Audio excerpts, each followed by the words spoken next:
Vamos lá, irmãos, continuando aqui, nosso 10º dia de introdução ao Novo Testamento 2, nosso segundo bloco. Então, como eu falava há pouco, meus irmãos, sobre a questão do martírio, uma questão daquelas pessoas que são mortas por causa do Evangelho. Quando nós pensamos nos grandes líderes como Paulo, Pedro, Estevão, os profetas, João Batista, nós entendemos que eles eram pessoas especiais. Mas quando nós olhamos para a história da igreja e vemos naquele período que é chamado até historicamente como Era dos Mártires, e vemos pessoas simples sendo lançadas nos coliseus, sendo devoradas por leões, por feras, sendo queimados vivos, pintados de piche e acesos, simplesmente porque eles disseram que Jesus era o Senhor e não César. Aí nós temos um pouco de medo, porque parece que se o anticristo se levantar na terra, isso vai acontecer também com pessoas simples. E quando uma perseguição acontece na igreja, que os líderes morrem, todos entendem que eles eram os líderes, mas quando as pessoas simples da igreja morrem, muitos pensam: por que isso aconteceu? Se eu não sou líder? Por que isso aconteceu? Será que eu estou em pecado? E eu afirmo e digo que não é. Assim como Deus deu dons do Espírito Santo para muitos fazerem a obra de Deus das formas mais variadas, eu particularmente creio que pessoas que passam pelo martírio ou morrem por causa da obra de Deus, eles foram dotados pelo poder do Espírito Santo e foram dotados e separados por Deus para serem esses eleitos que irão glorificar a Deus com as suas vidas e vão mostrar para todos, para os inimigos de Deus, para as trevas, vão mostrar para os filhos de Deus e vão mostrar para o mundo, inclusive no futuro, que virão depois deles, que valeu a pena servir a Deus, porque a maior herança da vida deles não é a vida deles, é a fé deles em Deus. E eles estavam dispostos a morrerem como uma oferta, como um servo de Deus que tem a vida em Deus mais valiosa do que as suas próprias vidas. Então, para mim, isso é privilégio, para mim, isso é vocação e para mim, isso é dom. Mas também na história da Era dos Mártires, nós vamos ver que algumas pessoas vaidosas, que queriam, muitas vezes, dizer para todos os que estavam ao seu redor de que se viesse uma perseguição naquela cidade, eles estavam prontos a morrer, quando vinham as perseguições e eles eram presos, lá na cadeia, ou perto de chegarem para as arenas, eles negavam a fé. Por quê? Porque o discurso deles era de vaidade. Por isso, meus irmãos, quem faz um ministério baseado na vaidade, na autopromoção, sempre morrerão, mais cedo ou mais tarde. E quem faz a obra de Deus de todo o coração para glorificar a Deus, esses são dotados pelo Espírito Santo de Deus, até mesmo, quem sabe, a morrerem para não negarem o seu Salvador. Tá bom? Então vamos continuar aqui com Pedro, com esse nosso grande irmão, que segundo a tradição morre em Roma, crucificado de cabeça para baixo. E por que de cabeça para baixo? Segundo os historiadores, ele disse: eu não sou digno de ser crucificado como foi o meu Senhor. E ele faz o pedido para ser de cabeça para baixo. Segundo a história da igreja, isso não tem na Bíblia, tá bom? Então, continuando aqui o nosso material, rapidamente, vamos continuar aqui no material do pastor Enéas, no livro Janelas para o Novo Testamento. Então, 1 Pedro, a gente está vendo aqui essas cartas, né? Então, vamos lá, irmãos. Data e local. Leia para nós, pastor Johnny, por gentileza. Olha. A epístola deve ter sido escrita no máximo em 63 depois de Cristo, anos antes do martírio de Pedro em Roma, sobre ordens de Nero, o que ocorreu em 67 depois de Cristo. Por isso mesmo, a maioria dos estudiosos estipula Roma como local de onde a carta foi escrita e enviada. Mas outros estudiosos, como a T. Robertson, preferem uma data ligeiramente posterior, como 64 e 66 depois de Cristo, partindo do pressuposto de que a perseguição subentendia na epístola já era perseguição neroriana. Seja como for, o portador da epístola foi Silvano, capítulo 5, verso 12, que também foi companheiro de Paulo, como sabemos. Dá uma pausa aqui, pastor, por favor. Uhum. Olha só que interessante, irmãos. Nero, ele era desequilibrado. Ele era o que nós chamamos hoje de sociopata. E, inclusive, ele pratica atrocidades das mais variadas. E ele queria reconstruir parte de Roma, mas ele não tinha o apoio dos políticos. Então, ele incendeia e depois ele bota a culpa nos cristãos. Vocês verem o grau de insanidade dele.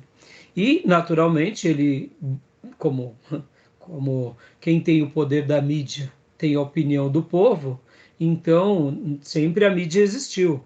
Então, já que ele fez a acusação, logo uma perseguição imensa começa sobre os crentes. E os crentes que estavam em Roma sofreram demais e os crentes espalhados em todas as demais cidades. Então, aqui esse é o pano de fundo dessa perseguição neroniana, tá bom? De Nero. Ele era totalmente lunático, irmãos, e sociopata, né? Ele era uma pessoa que praticava atrocidades das mais medonhas e era o imperador, né? Então, continua para nós, pastor, a menção à Babilônia. Perfeito. A menção à Babilônia, em 1 de Pedro 5,13, está envolvida nessa questão do local. Alguns interpretam isso ao pé da letra, mas a cidade de Babilônia havia séculos fora destruída. Resta o sentido metafórico. O romanismo toma esse versículo como prova de que Pedro esteve em Roma, mas não aceita que Babilônia, em Apocalipse 7, 17, 4, 9, ou verso 9 e 18 também, seja interpretada do mesmo modo. Dá uma pausa aqui. Olha que interessante. Os católicos romanos vão falar, não, Babilônia está representando aqui em Pedro, que é Roma. Mas Babilônia não é Roma em Apocalipse. Por quê? Porque não é conveniente, né, irmãos? Então, você vê, eles fazem uma interpretação segundo o que é conveniente. Ora, se Babilônia representava Roma e o Império Romano, ora, por que não durante a escrita de Apocalipse também teria sido? Era a mesma coisa. Então, é interessante, né, irmãos? Ler a Bíblia segundo a nossa ótica, né? Então, continua para nós, pastor, por favor. Roma. Roma era chamada simbolicamente de Babilônia em fontes extra-bíblicas, por ser a capital da idolatria na época, papel desempenhado na antiguidade pela cidade de Babilônia. Vários dos pais da igreja assim também interpretaram, 1 de Pedro 5,13.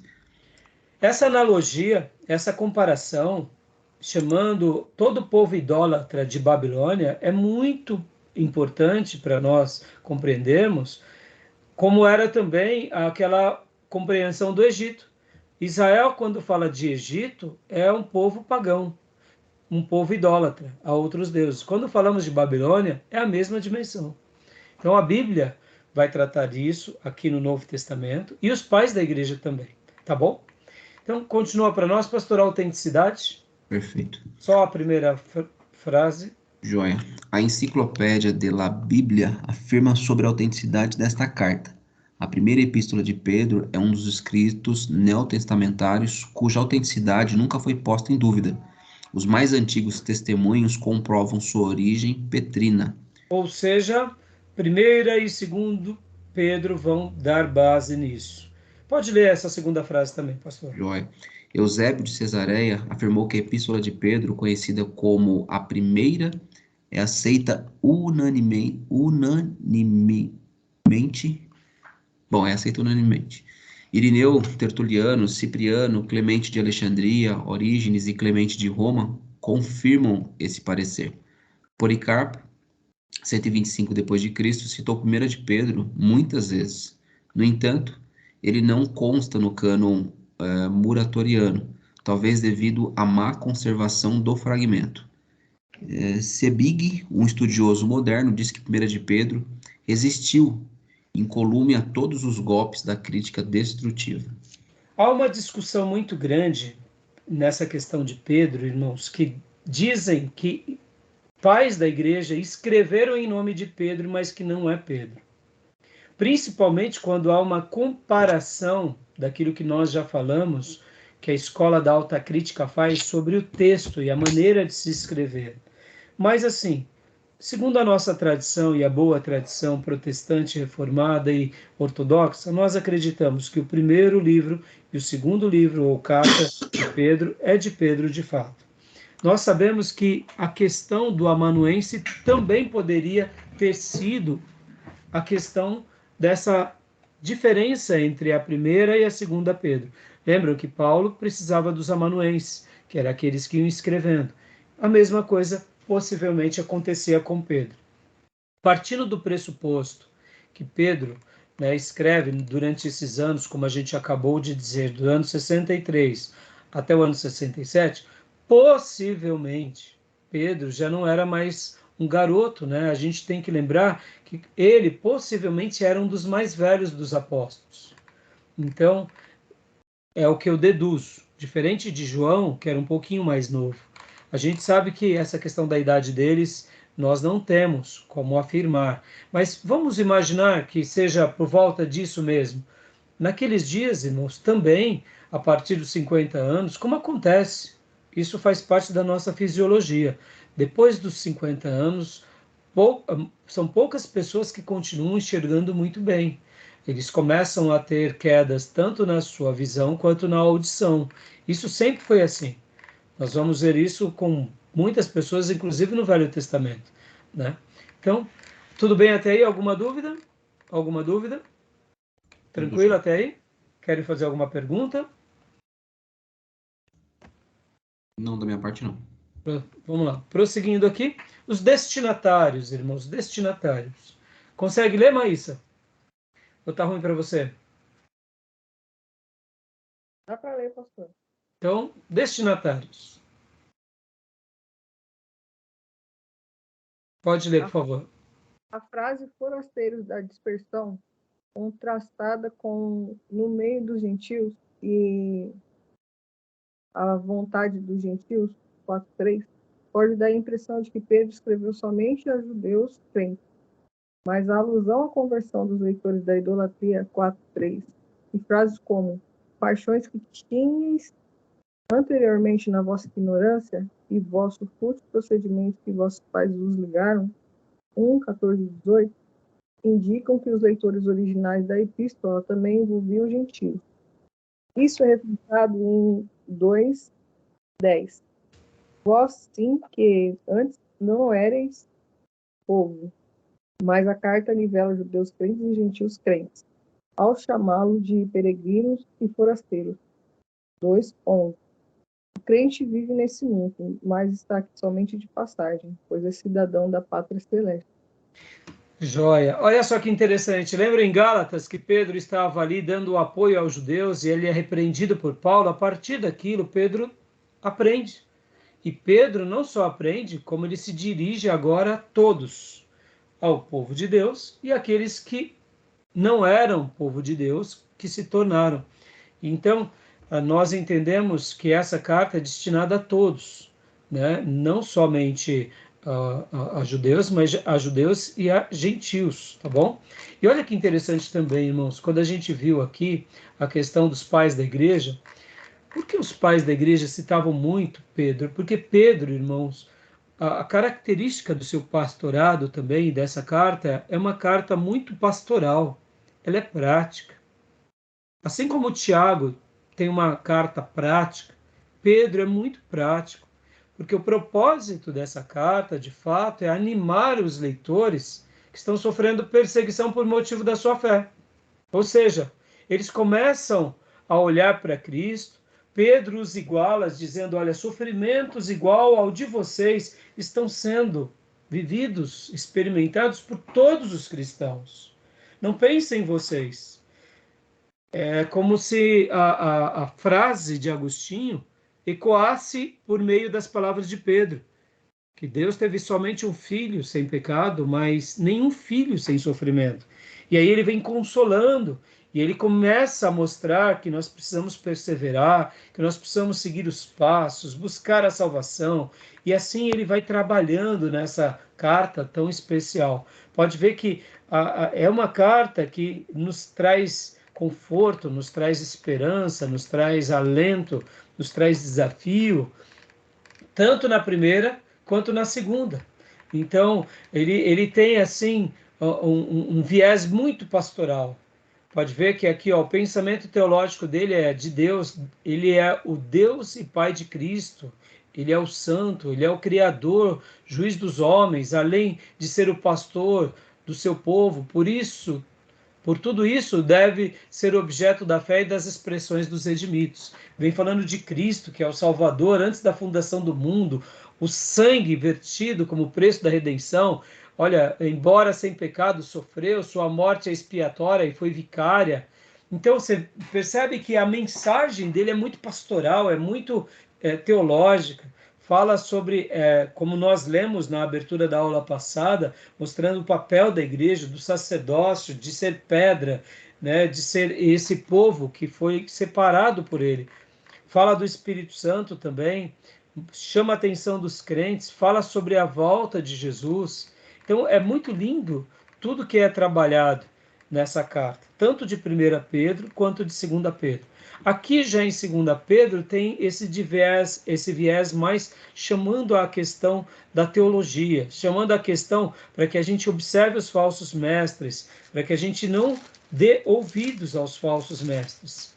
É bem curioso, irmãos, que nós, muitas vezes, não damos aquele devido valor aos bons mestres e não damos o devido cuidado aos falsos mestres. Olha que interessante, irmãos. O Ed René, certa ocasião, pregando, ele fez uma citação de Karl Lacher, um professor dele no seminário, e que o professor dele dizia assim, agora a gente já está entrando em 2 Pedro. Olha só, ele disse assim, o Ed René, que ele ouviu e aprendeu no seminário com um professor dele que dizia, existem livros que nós devemos ler. Existem livros que não fazem mal nós lermos. E existem livros que nós não podemos ler. E eu, durante muitos anos, aprendi muitas coisas com Ed René, e eu ampliei essa frase dele dizendo, existem livros e pregadores que nós precisamos ler e ouvir. E existem livros e pregadores que não faz mal nós lermos e ouvirmos. E existem livros e pregadores que nós não podemos nem lê-los, nem ouvi-los, porque mais cedo ou mais tarde vai nos prejudicar. Infelizmente, o Ed René se enveredou por uma releitura da Bíblia para uma igreja, eu diria, de portas abertas. É assim que eu chamo. E com pesar, eu só tenho orado por ele, pela igreja dele e por aqueles que estão se enveredando pelo mesmo caminho. Mas ele era para mim alguém que eu lia e ouvia. Hoje ele já é alguém que eu não leio mais e não ouço mais. As obras antigas dele e os livros antigos dele, sim, eu considero. Assim como o Caio Fábio. O Caio Fábio, no passado, tinha uma mensagem muito boa e livros muito bons. Hoje o Caio Fábio já faz parte também desse rol que eu não leio mais e não ouço mais. Assim como o Ricardo Gondim. E é com uma tristeza, irmãos, uma tristeza que vocês não têm noção. E é por isso que eu oro por eles e ensino ao meu povo, e fica aqui a minha palavra a vocês. Muitas vezes, nós não damos o devido valor aos grandes ministros de Deus e nós não damos o devido cuidado aos falsos ministros. Nós vamos deixando o povo de Deus ver tudo, ouvir tudo, e depois que alguns se desviam, e desviam mesmo, aí a gente começa a se perguntar, mas por que será que isso aconteceu? Eu me lembro de uma ovelha minha, que foi embora do meu aprisco, e começou a comer na cozinha do Caio Fábio. Isso me deu um desespero, porque ele era minha ovelha. Graças a Deus passaram-se 4 anos e ele e a família dele voltaram. Mas a minha preocupação não era necessariamente eles voltarem para mim, era eles voltarem para uma igreja bíblica. E eu estou falando tudo isso para vocês, irmãos, porque nós precisamos ter uma mensagem muito firme sobre essas questões de valorização dos bons profetas e de uma atenção e advertência contra aquilo que achamos, ou que são falsos profetas, ou que agora se enveredaram para caminhos perigosos e que nós não concordamos. A gente tem que ser muito claro com isso, porque, irmãos, não pensem em vocês que não serão influenciados os nossos irmãos. Deixa eu dizer uma coisa aqui para vocês. Guardem isso no coração de vocês. Uma pessoa cheia do Espírito Santo, ele contagia outros. Você já foi contagiado por Deus? Já ou não? Não é maravilhoso, irmãos, e estarmos numa igreja, e entrarmos numa igreja, assistirmos um culto, ouvirmos uma palavra e sermos contagiados? É maravilhoso, porque o Espírito Santo ele extravasa e contagia outras pessoas. Mas guarde isso. O espírito do ser humano, ou o espírito do erro, também contagia. Pode ver, irmãos, que um dos pecados que fez o povo de Deus perecer no deserto foi o pecado da murmuração. Ali era o próprio homem, na sua carnalidade, murmurando, ou o espírito maligno trabalhando na vida daqueles que estavam murmurando. Eu não posso dizer que uma pessoa que está murmurando está possesso de um espírito maligno, mas ele está sob uma influência de um espírito maligno, sendo conduzido pelo seu próprio espírito, ou seja, sua própria carne, e não é o Espírito de Deus. Então guardem essas máximas. O Espírito Santo de Deus nos contagia e o espírito maligno também pode nos contagiar. Ora, se isso acontece com as mentes mais célebres, quanto mais com o rebanho, o novo convertido. Então nós precisamos valorizar e orar pelos bons profetas e precisamos advertir e cuidar e falar para nós mesmos, mesmo que gostemos de algumas pessoas, aqueles que estão caminhando e se enveredando para caminhos de erros doutrinários, mesmo que eles não sejam falsos profetas, são erros doutrinários, são ensinos de homens, e que mais cedo ou mais tarde vão também comer comidas, quem sabe, de espíritos enganadores. Então guarde isso, isso é muito sério, irmãos. E aqui eu repito a frase de Karl Lacher e acrescento, nós precisamos ler e ouvir bons pregadores. Ler bons livros e ouvir bons pregadores. Já temos pregadores e livros que não faz diferença nenhuma se a gente lê ou ouvir, ou seja, não perdeu tempo. E alguns outros, irmão, faz mal, faz muito mal. A gente não pode. Vai perturbar a mente, vai perturbar o coração. Tá bom, meus irmãos?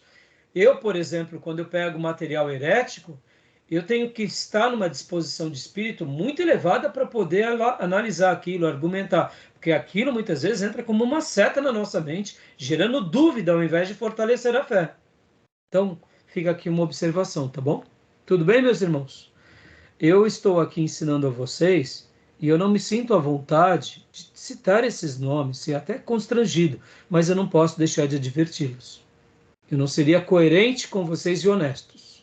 Assim como eu falo dos neopentecostais, eu preciso adverti-los contra esses pastores. No entanto, eu gostaria que também nós dosássemos esses irmãos com muita compaixão, porque um dia eles foram muito, mas muito bênção para a Igreja de Deus. Para que eles voltem para a sã doutrina, como um dia eles fizeram. Essa tem sido a minha oração. Tá bom? Você crê em milagre? Vamos aguardar. Eu creio, então vamos orar. Porque é muito fácil também a gente só ficar jogando pedra neles. Vamos orar por eles, tá bom? Mas eu não posso deixar de deixá-los aqui sobre esse cuidado, tá bom? Então, continuando aqui, algum comentário, alguma dúvida, irmãos? Rapidamente? Não? Vamos prosseguir. Então, continuando aqui, as cartas de Pedro. Da Pedro, né?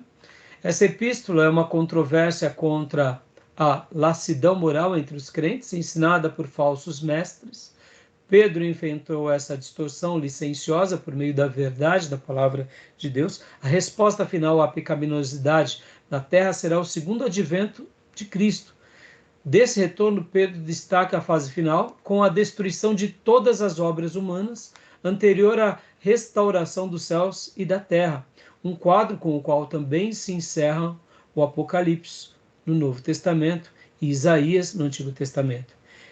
É em face desse desígnio divino para todas as coisas, ao qual o mundo está sendo conduzido para a soberana vontade de Deus, que o cristão precisa desenvolver sua espiritualidade, não se deixando enredar pelas ideias indignas dos falsos mestres, mas sempre na expectação do cumprimento das promessas divinas acerca da consumação de tudo, tá bom? Então essa é a síntese. A autoria também é Pedro. A gente, né, agora vai trazer aqui uma breve comparação de 2 Pedro com Judas. A gente já vai trabalhar nessa ideia. Quem pegou o emprestado de quem? Será que um tomou como base o livro do outro? É bem possível, é bem possível. Nenhum problema. Não tem nenhum problema se Pedro falou a partir de Judas ou Judas a partir de Pedro, tá bom, meus irmãos? Essa é uma questão bem interessante. A gente vai ter aqui um debate teológico bem interessante. Não tenham, pastorar, um copiou do outro. Irmãos, eu quero acreditar que aqui é aquele ímpeto do Espírito Santo conduzindo o pastor para cuidar do seu rebanho. Ele poderia, no caso Pedro, ter citado Judas e ter dado a fonte? Poderia. Judas poderia ter citado Pedro? Poderia. Se não fez, não é porque um tomou do outro e foi aquilo que chamamos de plágio, mas eu quero acreditar que eles, como pastores das igrejas, eles foram cuidadosos com o seu povo, em trazer uma mensagem. Eu, particularmente, vejo que Pedro, ele não teria nenhum problema de citar que ele estava pegando a fonte de Judas, como Judas de Pedro. Se não o fizeram, foi porque o Espírito Santo não o quis. É bem simples assim. Eu, particularmente, penso dessa forma, tá bom, meus irmãos? É o que eu acho. Pode ver que eles citam praticamente as mesmas coisas. Israel no deserto, anjos caídos, Sodoma e Gomorra, anjos que entregam julgamento a Deus, Balaão e os escarnecedores. Então, são duas cartas que vão trabalhar com muita semelhança, tá bom? Então, os pais da igreja também citam, 2 Pedro, local e data, né? Leia para nós aqui, Pastor Johnny. Alguém tem alguma dúvida até o momento? Querem fazer alguma pergunta? Tranquilo? Podemos prosseguir? Joia. Pastor Johnny, pode ler para nós? Ok. A.T. Robertson escreveu sobre 2 Pedro.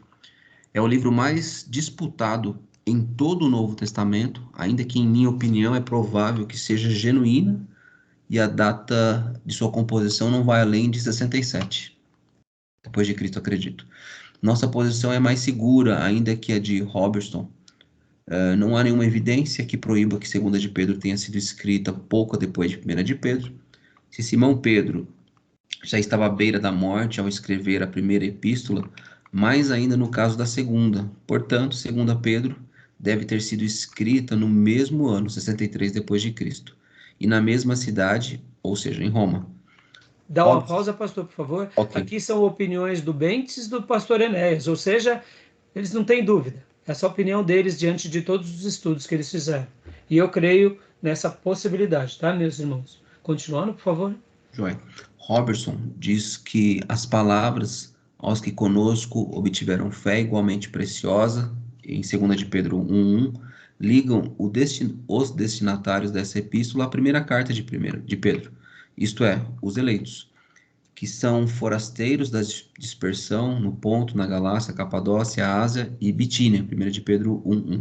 Que é os destinatários, Galácia, Capadócia, Ásia e Bitínia.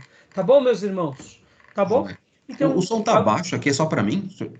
Não sei. Tá para os irmãos também? Tá baixo o meu áudio, irmãos? Não?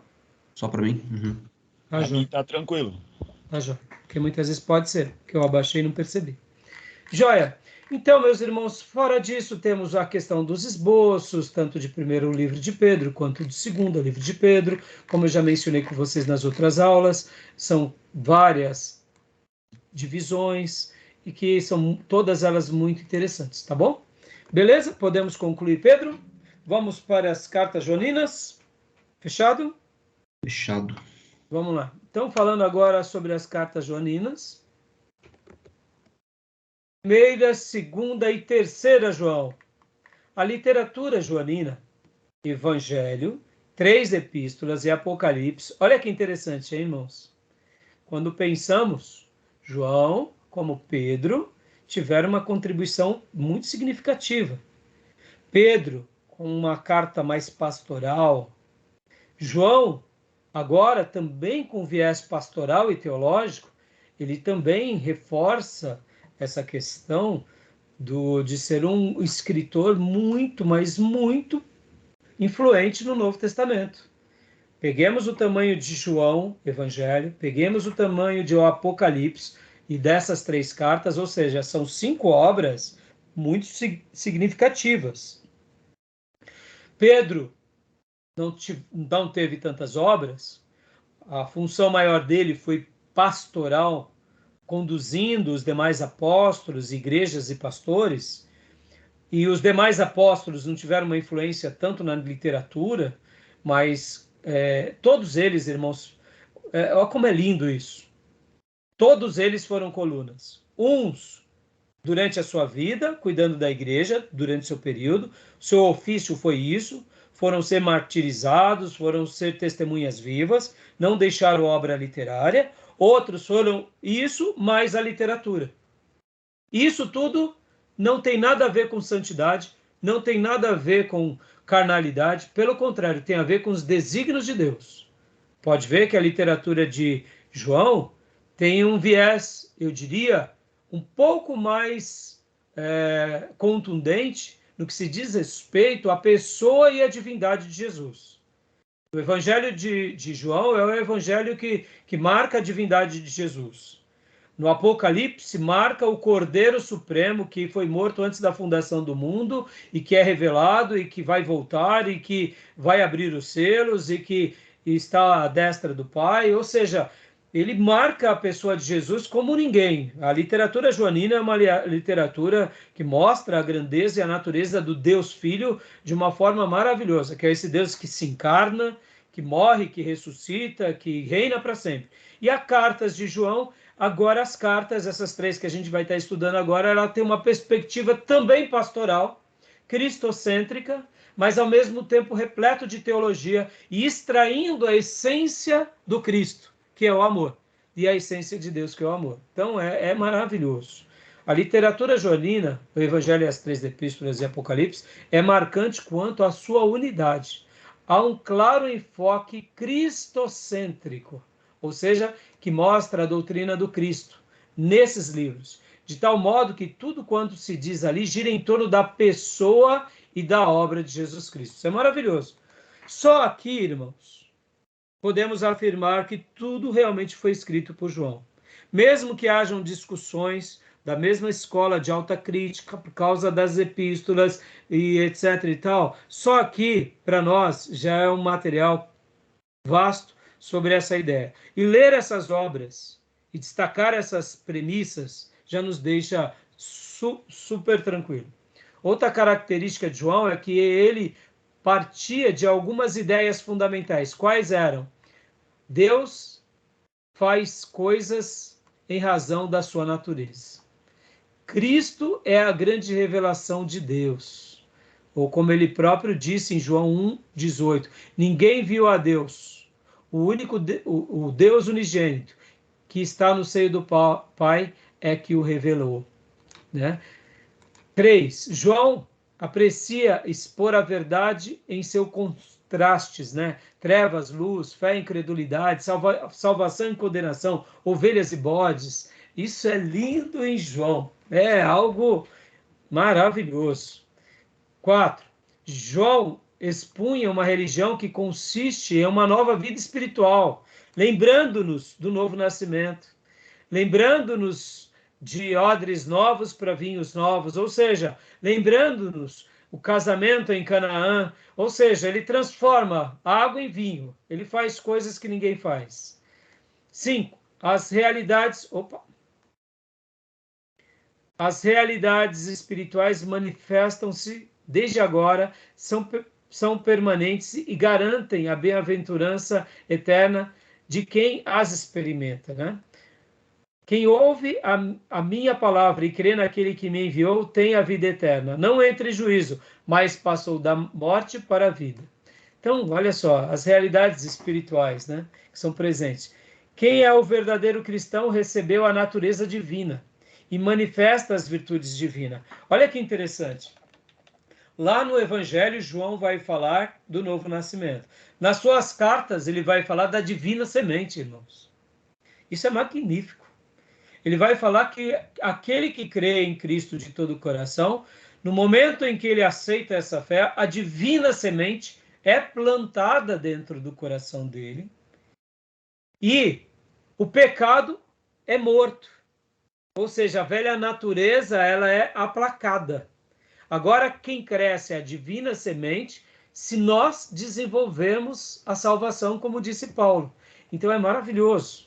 Então ele fala isso, e aí ele vai trabalhar dentro das virtudes, vai trabalhar dentro da nossa perseverança. Sétimo, em Cristo, Deus está dirigindo sua criação para uma nova fase, inédita mesmo, no qual o mal estará alijado e Cristo será a razão e a finalidade de tudo. Eis que faço nova todas as coisas. Eu sou o Alfa e o Ômega, o primeiro e o último, o princípio e o fim. Tá bom? Então, irmãos, é muito lindo isso, a literatura joanina, essa literatura que tem a ver com esse apóstolo que possivelmente era, de fato, o mais novo dos apóstolos e que deve ter vivido, de fato, até mesmo por volta do ano 100. Tá joia? O pano de fundo, leia para nós, Júnior, por gentileza.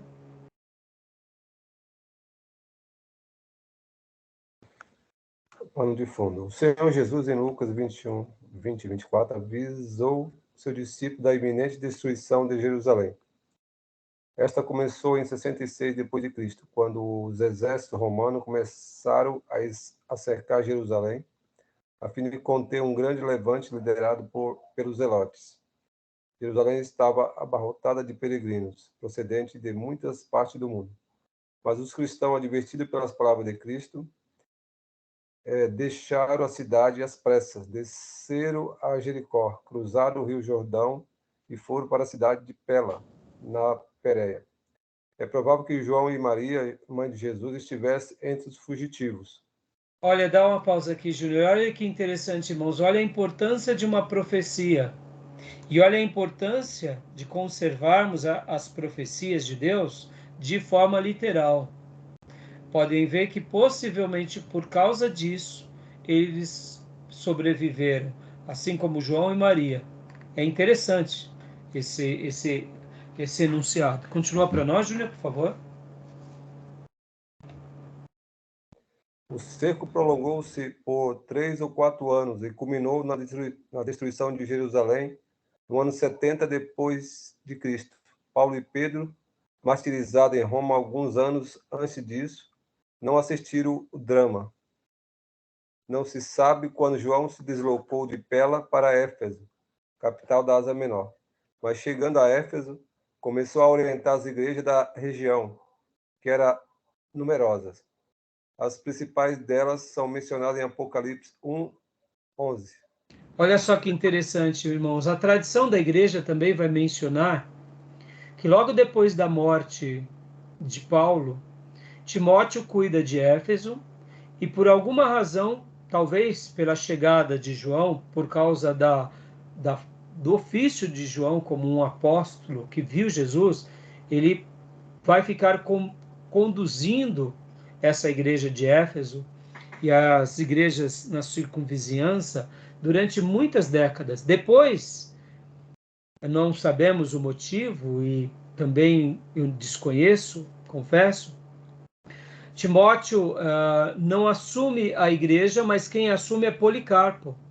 Então é bem interessante esses detalhes, porque João ele vai pastorear a igreja mais forte do Novo Testamento, e quando eu falo forte, não era que era a igreja mais promissora, mas era uma igreja de expressão regional muito forte, que era a igreja dos Éfesos.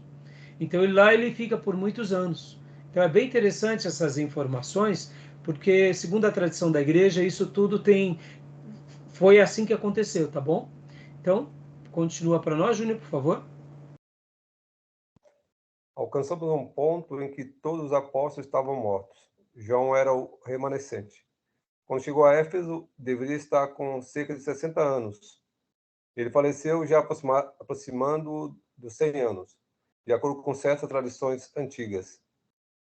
O maior problema que João enfrentou em Éfeso não foi o judaizante, que foi o inimigo número 1 de Paulo, mas o gnosticismo, uma filosofia oriental, casada com o platonismo, que se manifestou entre os cristãos um certo sabor de judaísmo.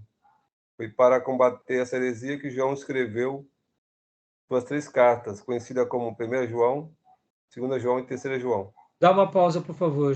Então, irmãos, olha só que interessante. Qual é o propósito dessas cartas?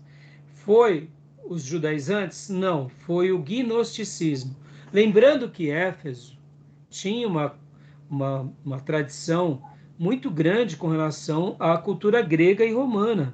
Por isso que a filosofia oriental achou ali um terreno bem forte para poder infiltrar as suas raízes e crescer.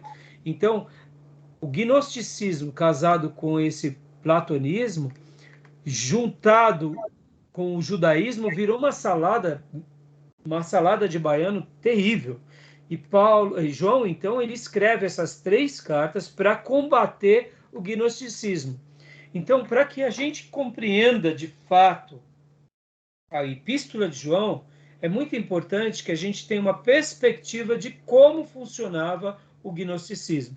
Como a nossa aula é introdutória, e a gente já mencionou no passado, e agora vamos mencionar um pouco, a gente vai estar mencionando apenas de forma introdutória. Em teologia sistemática, nós estaremos trabalhando um pouco mais sobre isso quando entrar em discussões teológicas, em virtude do tema, tá bom?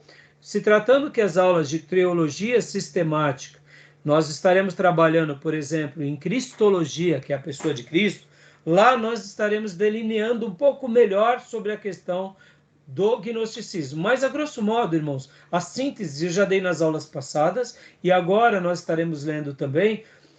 O que importa vocês saberem é o que eles se baseavam, aonde eles atiravam as suas setas, aonde eles distorciam a doutrina, aonde eles negavam. E agora aqui, olha como Deus é sábio, irmãos. Como Deus é sábio. Podem ver que João, ele viveu até por volta dos 100 anos. E João era o único apóstolo vivo. Eu posso dizer que na sabedoria de Deus, Deus preservou esse apóstolo para mostrar para todas aquelas almas, aquelas igrejas, aos sectários, aos heréticos, que aquilo que eles falavam era uma heresia. Porque Jesus foi visto por João, foi tocado por João, inclusive João era chamado o apóstolo do amor, porque ele deitou sobre o peito de Jesus. Então não havia nenhuma pessoa mais competente para falar do corpo de Jesus do que João. O próprio apóstolo Paulo recebe o Cristo ressurreto, mas João, ele viu o Cristo encarnado e contemplou o Cristo ressurreto. E a experiência que ele teve foi íntima, foi pessoal. Então ele era a pessoa mais lúcida e mais competente para falar não só daquilo que de fato ele viveu, recebeu, como de fato ele vivenciou. Então, até nisso a gente entende o porquê ele ficou vivo. Tá bom, meus irmãos? Então, continue lendo para nós aqui, irmão Júnior, na primeira delas. Na primeira delas, combateu frontalmente diversas correntes do gnosticismo. Após escrever essas cartas, João foi banido para a ilha de Patmos, pelo imperador Dominiciano. Foi em Patmos que ele escreveu suas visões apocalípticas, já que no fim de sua carreira escreveu o 4º evangelho. Olha só que coisa linda, irmãos. A ordem é essa. Ele escreve primeiro as cartas, depois ele escreve o evangelho, ou melhor, o Apocalipse, e por último ele escreve o evangelho. Agora, vamos lá. Vamos partir desse pressuposto. Quando ele começa o evangelho falando que Jesus, ele encarna, que ele nasce. Eu faço questão agora de ler João 1. Vamos lá. Vamos pegar a nossa Bíblia. Ó, vamos partir dessa premissa. Tem uma corrente que está acabando com os nossos irmãos da igreja de Éfeso, está influenciando aqueles que têm uma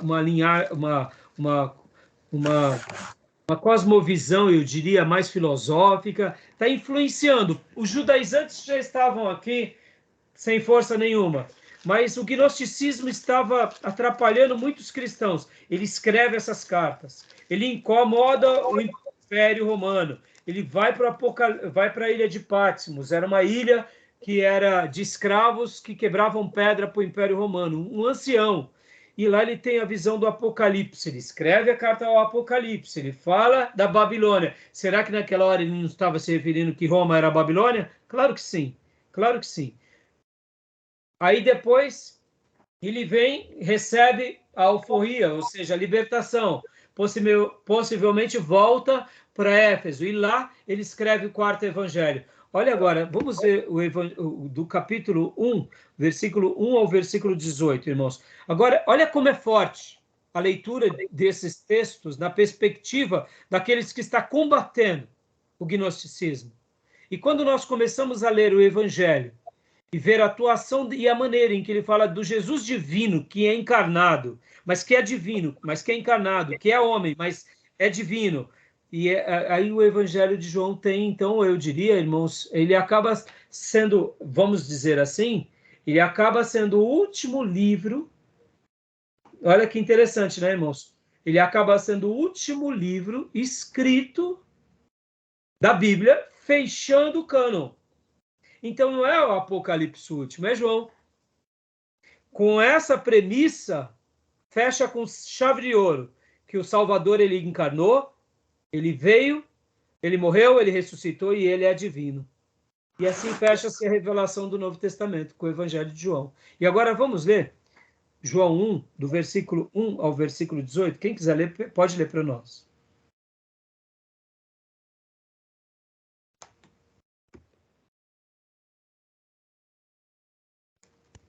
Vamos lá. João 1, do 1 ao 18. No princípio era aquele que é a palavra. Ele estava com Deus e era Deus. Ele estava com Deus no princípio. Todas as coisas foram feitas por intermédio dele. Sem ele, nada do que existe teria sido feito.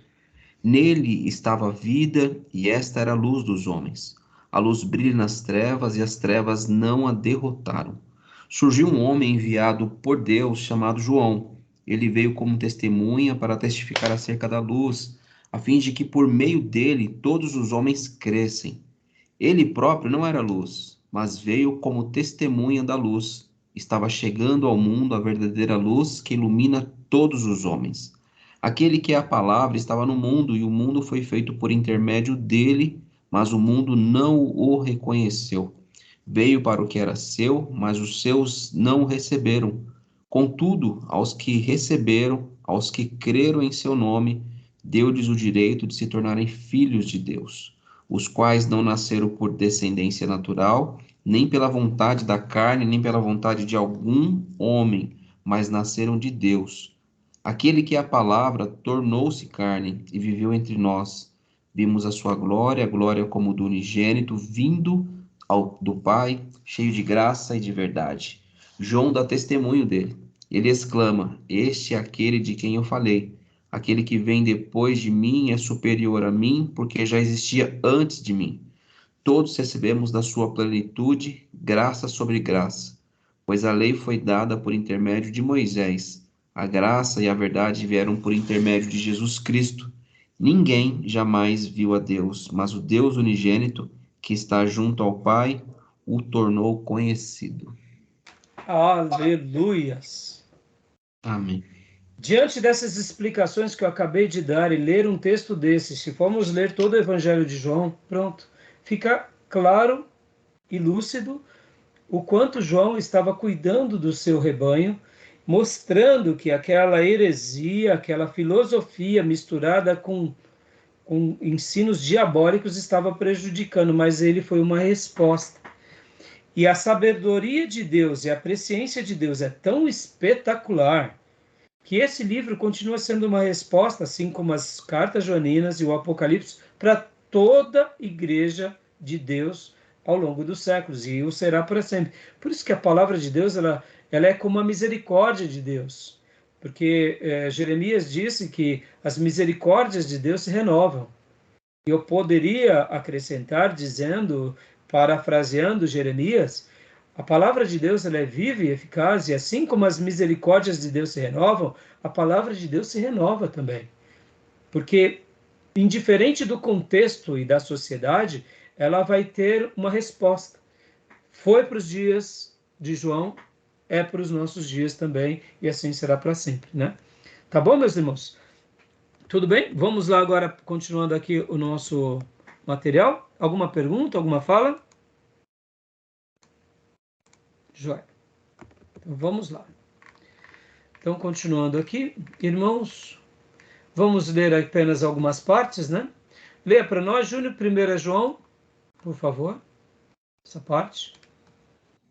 A primeira epístola de João é uma carta circular que tem por tema principal a questão do, companheirismo cristão, Chegar o momento de os crentes selecionarem entre cristãos autênticos e cristãos nominais. Esses últimos ou eram mestres gnósticos, ou pelo menos admitiam ideias gnósticas, e isso com uma pitada de judaísmo. Olha só, lembra que eu falei há pouco, citando Karl Barker, das palavras do Ed René, e até mesmo fazendo aqui aquele meu comentário, olha que interessante. Aqui na primeira carta, ele vai fazer aqueles trocadilhos e vai mostrar sobre aquela questão de Deus, de luz, de trevas, de mundo. Ele vai mostrar com muita clareza sobre coisas como o amor, aquele, ó, não amem o mundo nem o que nele há. 1 João 2,15. Se alguém ama o mundo, o amor do Pai não está nele. Ele está sentenciando aqui de uma forma muito clara que as correntes que alimentam o mundo não podem alimentar o crente, pois tudo que há no mundo, a cobiça da carne, ou a concupiscência, a cobiça dos olhos, ou concupiscência dos olhos, e a ostentação dos bens, ou soberba da vida, não provém do Pai, antes do mundo. O mundo e a sua cobiça passam, mas aquele que faz a vontade de Deus permanece para sempre. Então, na primeira carta, ele está falando sobre essa questão de companheiros cristãos, o companheirismo cristão com aqueles que não são e que se deixam influenciar. Irmãos, Paulo vai falar que nós não podemos sair do mundo, porque como iremos pregar para o mundo? Mas essa questão ela é bem simples. Na hora que nós estamos sendo influenciados pelo mundo, é essa hora que a gente tem que cair fora. Porque bem-aventurado é aquele que não anda segundo o conselho dos ímpios. Não se senta na roda dos escarnecedores, nem se assenta na roda dos pecadores. Ou seja, a gente não pode estar com essas pessoas quando elas nos influenciam. Quando nós estamos dando as cartas, sim, porque pregamos o evangelho. Mas quando nós paramos de dar as cartas e eles começam a dar, é hora da gente picar a mula, como já dizia o provérbio antigo. Sai fora, porque naquela hora não dá mais para nós. E a Bíblia vai mostrar muito sobre essa questão do jugo desigual. E há pouco eu falei sobre os falsos mestres. Se eu tenho que tomar cuidado com as más companhias, quem dera com os falsos profetas, quem dera com os falsos líderes. Então, essa exatamente, irmãos, e não tem jeito, irmão, a gente vai ser influenciado, tá bom? Aqui a autoria, né? O testemunho da antiguidade é quase unânime e atribui que é a João, tanto 1 João quanto o Evangelho. Vai ter algumas discussões por causa dessas questões aqui. Ó. A primeira epístola não começa com o nome do autor. E assim, não segue o exemplo de Paulo. Aliás, João foi mestre na omissão do seu nome em tudo quanto escreveu. Nas outras duas epístolas, ele se chama apenas de o presbítero. Isso daqui, irmãos, vai dar um pano para manga, porque vão falar que já não era João, porque ele fala que ele era o presbítero. O que era o presbítero? Adiantando aqui um pouco da aula de eclesiologia. No grego, a palavra presbítero, bispo e pastor são a mesma palavra para pastores. É aquele que cuida do rebanho. Na realidade, havia uma designação que se convencionou que o bispo é aquele que cuida dos pastores. Mas podem ver que tanto em Timóteo quanto em Tito, Paulo fala aquele que deseja o episcopado, ou seja, aquele que deseja ser um bispo. Ora, então quer dizer que episcopo, bispo e pastor é a mesma coisa? É a mesma coisa. Se convencionou na tradição que o bispo é aquele que cuida de pastores. Mas no Novo Testamento, todos esses três termos serviam para designar a função do pastor. No caso do presbítero, era o pastor ancião. Lembram que nós vimos há pouco aqui que ele morreu com quase 100 anos? João era expert de fugir da sua autodesignação. Logo, o que acontece? João, ele não falava, pode ver que tanto no Evangelho, ele vai até mesmo dizer o apóstolo a quem Jesus amava. Ele não fala dele próprio. Todos nós sabemos que ele está falando dele mesmo. Essa era uma característica joanina de realmente não atribuir a sua autoria. Então pode ver que essa frase aqui mostra bastante que João fazia isso, né? Ó, o testemunho da antiguidade é quase unânime em atribuir a João tanto 1 João quanto o quarto evangelho. A primeira epístola não começa com o nome do autor e assim não segue o exemplo de Paulo. Aliás, João foi mestre na omissão do seu nome, por causa que ele não gostava de falar dele.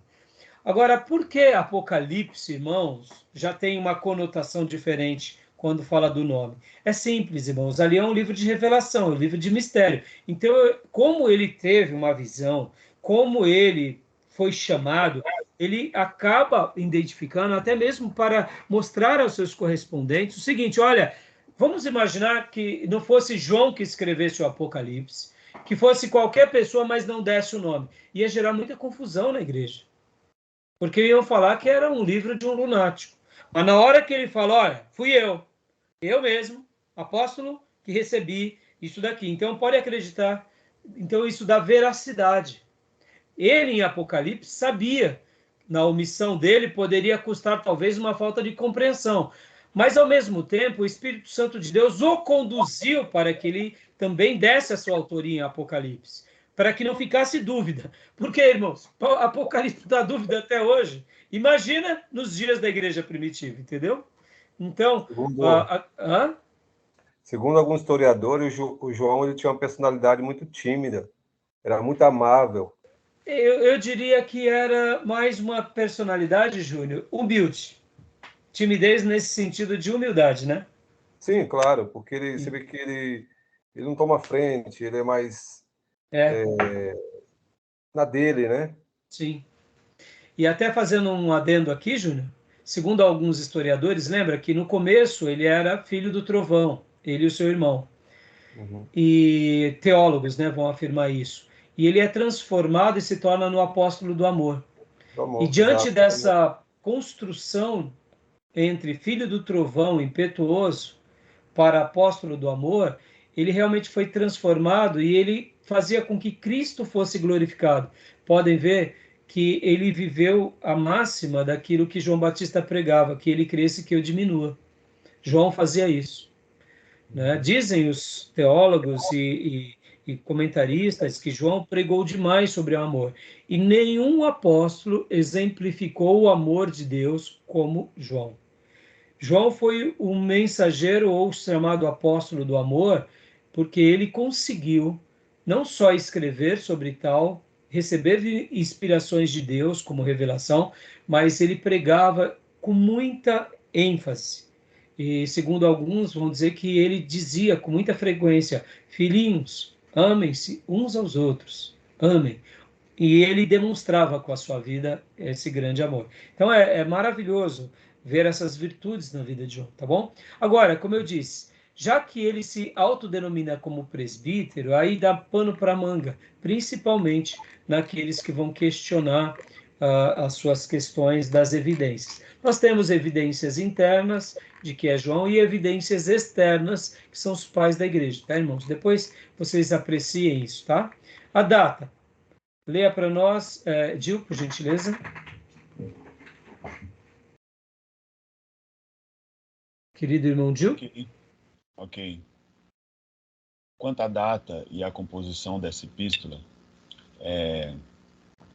A.T.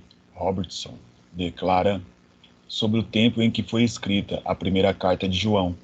Temos somente opiniões pessoais. Esse nome eu não consigo ler. Assevera que 1 João pode ser considerada uma preparação para o Evangelho. As opiniões mais autorizadas situam 1 João entre 80 e 90 depois de Cristo.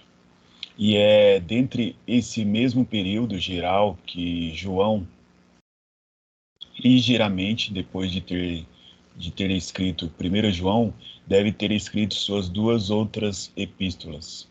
Ou seja, então, é por volta disso daqui, meus irmãos, um ancião.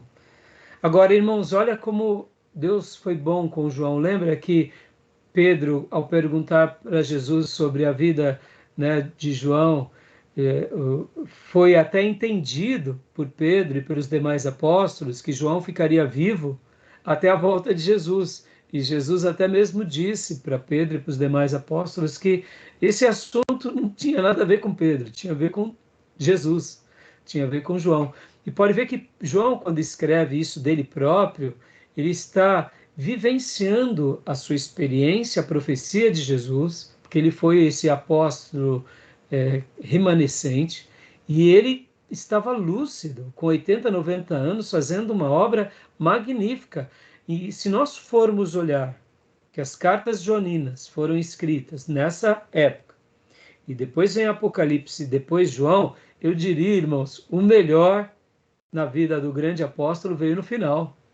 Que coisa linda, não?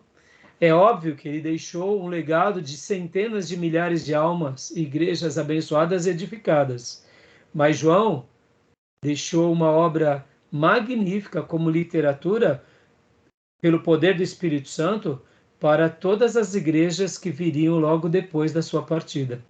Ele fecha a revelação bíblica com o Evangelho e assim contribui para uma obra maravilhosa para todos nós. Então, como disse nosso querido e saudoso pastor Billy Graham, que tudo que é feito pelo poder do Espírito Santo perdura.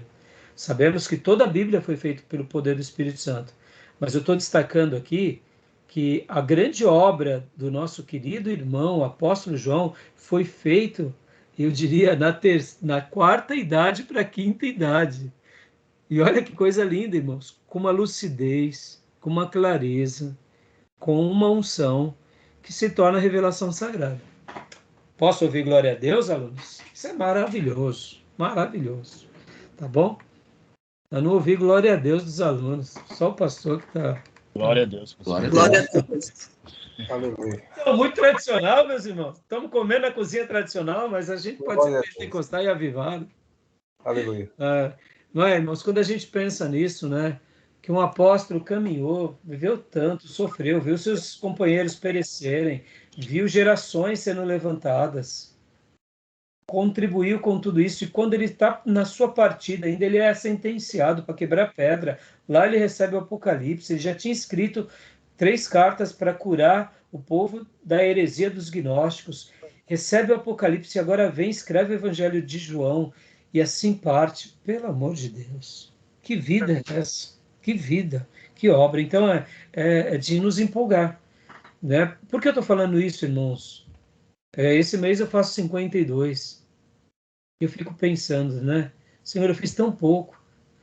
E o meu desejo é ter, assim, uma longevidade sóbria e saudável para poder continuar fazendo a obra como o pastor Enéas. O pastor Enéas, irmãos, ele foi até os 101 anos, mas até os 100 anos ele pregava. Maravilhoso. Eu me lembro que um dia estávamos na mesa do seminário e ele gostava de conversar conosco, mas algumas vezes o pastor Enéas falava umas coisas em que estávamos a sós que me deixava assim até um pouco chocado. Eu acredito que ele sempre fez isso com todos os pastores ali presentes. Mas ele chegou para mim em certa ocasião e disse assim: Raimundo, eu estou triste. E eu pensei, né, o que estão acontecendo com o pastor Enéas, que estão entristecendo ele? Eu falei, é mesmo, pastor, o que aconteceu com o senhor? Porque na sala dos professores tinham as aulas, então havia uma rotatividade. E o pastor Enéas chegava cedo no seminário, ficava na biblioteca fazendo a sua devocional, depois ele ia para a sala dos professores, depois ele ia para o culto, quem é crente me acompanhe, me siga, e depois ele ficava até um pouco ali por volta da hora do almoço e alguém levava ele embora. E sempre ali acompanhado de alguém, porque ele dizia, eu pedi para Deus me dar saúde, mas eu esqueci de orar pedindo para Deus sustentar os meus joelhos, porque ele não conseguia mais levantar e andar sem o auxílio de alguém. Ele até andava, mas na hora de sentar, levantar, ou subir a escada, descer a escada, ele precisava de alguém. E um dia nós estávamos ali na mesa da sala dos professores, e como eu disse, já havia uma rotatividade, cada um dava a aula em um horário. E eu estava ali, ele falou isso. Eu não me lembro se tinha mais alguém comigo. Ele disse isso, pastor Raimundo, eu estou triste. Eu falei, o que foi, pastor? O que aconteceu com o senhor? Ele falou, o povo da Igreja Batista do Povo com o pastor Jonas não me deixa mais pregar. Eu falei, epa, o que está acontecendo? Eu falei, mas o que aconteceu, pastor? Eles só me deixam pregar nas terça-feira de manhã, uma vez por semana. Aí eu comecei a dar risada, né? Por dentro, não falei para ele. Aí eu consolei o pastor, eu falei, ô pastor Enéas, não é aquele pastor Jonas, não deixa pregar. Ele está poupando, pastor. Pastor agora, eu sei que o pastor sente saudade, mas o senhor já pregou bastante, pastor. Agora é a vez da nova geração. Só a presença do Senhor ali já é um exemplo de lealdade, de fidelidade. E aí eu consolei. E, e por que eu sorri por dentro, irmãos? Ele aos 100 anos de idade não estava feliz de pregar uma vez por semana. Estão entendendo, meus irmãos? Oh, meu Deus! Eu vejo o pastor Enéas Tonini aos 100 anos estava editando livros. Eu me lembro também numa outra ocasião que ele estava falando para mim, o pastor Raimundo, escreva mais. Inclusive, eu já vou falar do meu livro. E ele estava me dando indicações de como escrever. Eu não estou escrevendo como eu deveria, mas eu estou preparando todo o meu material por causa, inclusive, de instruções e toques como o pastor Enéas. Que coisa linda, meus irmãos. Produzindo aos 100 anos de idade. Eu brinco com o pessoal da igreja e digo também, não brinco, porque eu não sei quando que eu estarei, quanto tempo estarei aqui, mas eu digo que aos 90 anos eu me aposento do ministério pastoral. Aí eu vou pregar em vez em quando. Mas até os 90 eu quero continuar nativo. Por que eu estou contando isso, irmãos? Homens de Deus, eles tendo consciência, tendo saúde, não param nunca de frutificar. Amém, meus irmãos? Que assim seja conosco. Tá bom? Amém. Amém. Glória a Deus, meus irmãos. Vamos dar uma pausa aqui para a nossa gravação, para a gente concluir rapidamente Pedro, pincelarmos Judas e Apocalipse. Tá bom? Fechado? Pedro não, João. Pincelarmos o final de João. Tá joia? Alguma dúvida, alguma palavra? Tudo tranquilo? Não. Vou fechar a gravação. Tranquilo.